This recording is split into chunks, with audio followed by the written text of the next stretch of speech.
So sedimentation test requires more volume compared to fecal floats because it's not a concentrated technique.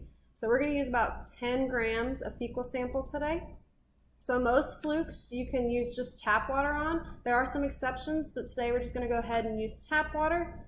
We're going to fill our cup up to about 60 ml.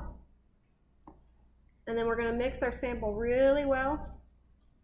You don't want any chunks. Mix it real good.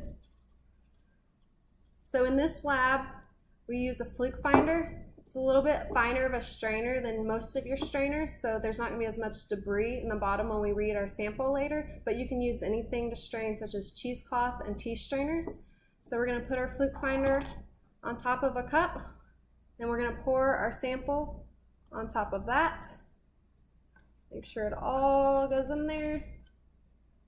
And then I'm going to just go ahead and mix this around so it strains a little bit faster.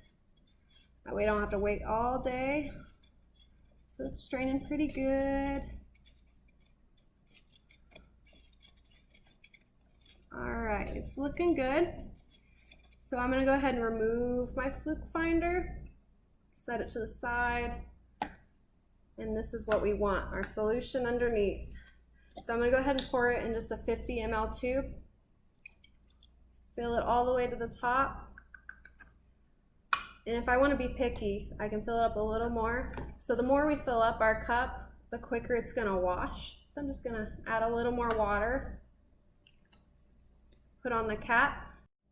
So then we're going to wait 10 minutes so that anything heavier than water will sink to the bottom, and then we'll be washing our supernatant.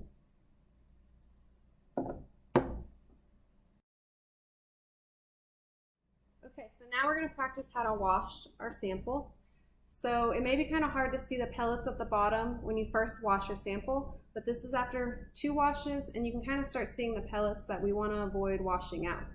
So we're going to wash out the supernatant on top of it. So let's go ahead and take the cap off. And then we're going to pour without disturbing the sediments. One smooth pour, we don't want to be too jerky.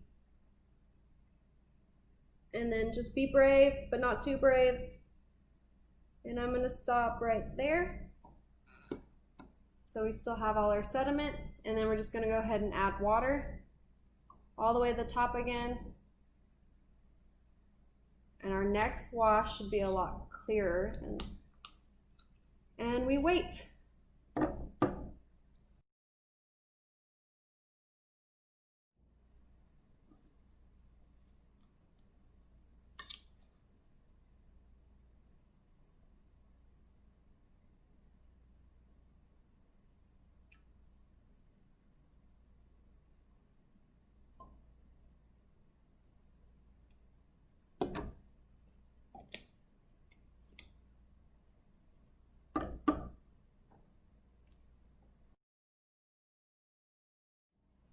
So you should repeat your washing steps until your sample is clear like this one. And you can obviously see the pellets at the bottom. This is where all our heavy debris and heavy eggs will go. So we still want to wash all the supernatant before we make our slide. So let's go ahead and do that. One last wash. Make sure it's a good one.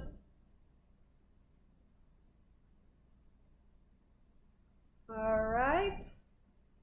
So now we're going to make our slide. So we just want to use a pipette for our slide. We're going to reach all the way to the bottom and suck up a little bit of sample. We don't need to fill the pipette. We want to add about 2 to 3 drops on our slide. And then we're going to add a cover slip. I prefer the longer cover slips, but you're welcome to use 2 of the smaller cover slips to cover your sample. Just go ahead and put that on there. And then we're just going to take our sample over to a microscope and read it at 10x.